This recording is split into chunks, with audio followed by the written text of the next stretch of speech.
इतिहास में एक ऐसी घटना दर्ज है जिसे आज तक विज्ञान भी पूरी तरह समझ नहीं पाया। एक शहर जहां लोग अचानक नाचने लगे, न कोई संगीत न कोई त्योहार, बस शरीर खुद हिल रहा था। और कुछ ही दिनों में लोग थककर नहीं बल्कि नाचते नाचते मरने लगे। ये कहानी है 1518 की, जब मौत ने कदमों की ताल पर शहर को घेर लिया। कुछ कहानियां इतिहास नहीं होती, चेतावनी होती हैं। रक्त से लिखी गई सच्ची घटनाएं अब फिर जीवित होंगी। साल था 1518।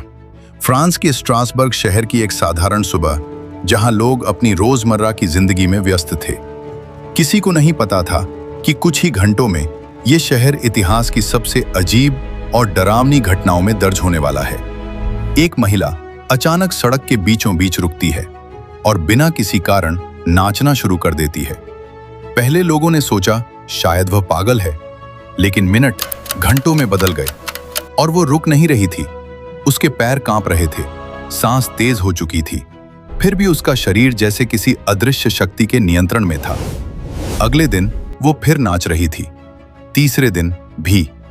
अब लोगों के चेहरे पर हंसी नहीं, डर था। और फिर कुछ ऐसा हुआ जिसने पूरे शहर को हिला दिया। धीरे धीरे दूसरे लोग भी नाचने लगे, पहले 2, फिर 10, फिर दर्जनों। कुछ ही हफ्तों में 100 से ज्यादा लोग सड़कों पर लगातार नाच रहे थे। कोई संगीत नहीं था, फिर भी उनके कदम रुक नहीं रहे थे। लोग गिरते, बेहोश होते, लेकिन होश आते ही फिर नाचने लगते।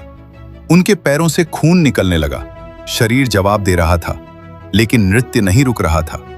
शहर के डॉक्टर भी समझ नहीं पाए, और यहीं हुई सबसे बड़ी गलती। शहर के अधिकारियों ने सोचा, अगर लोगों को नाचने दिया जाए तो शायद बीमारी खुद खत्म हो जाएगी। उन्होंने मंच बनवाए, संगीतकार बुलाए और पूरा शहर एक भयानक नृत्य स्थल बन गया। लेकिन इलाज की जगह यह मौत का निमंत्रण साबित हुआ। लोग थकावट से गिरने लगे, कुछ को दिल का दौरा पड़ा, कुछ की सांस रुक गई, और इतिहास के पन्नों में दर्ज हुआ, लोग सच में नाचते नाचते मर रहे थे। दिन बीतते गए, डर बढ़ता गया, और फिर अचानक जैसे ये शुरू हुआ था वैसे ही ये रुक गया।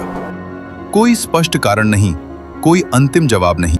आज 500 साल बाद भी वैज्ञानिक इस घटना को पूरी तरह समझ नहीं पाए। कुछ कहते हैं यह सामूहिक मानसिक भय था, कुछ मानते हैं खाने में मौजूद जहरीले फंगस ने लोगों के दिमाग को प्रभावित किया। लेकिन सवाल आज भी वही है, अगर ये सिर्फ बीमारी थी तो लोग एक साथ एक ही तरह से क्यों नाचे?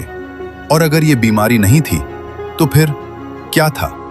इतिहास हमें सिर्फ अतीत नहीं बताता, ये याद दिलाता है कि कभी कभी इंसान का सबसे बड़ा दुश्मन उसका अपना मन होता है। और शायद 1518 में लोग मौत से नहीं, अपने ही डर से भाग रहे थे। ऐसी ही सच्ची और अंधेरी कहानियों के लिए चैनल को सब्सक्राइब करना मत भूलना, क्योंकि अगली कहानी शायद इतिहास की सबसे डरावनी सच्चाई हो।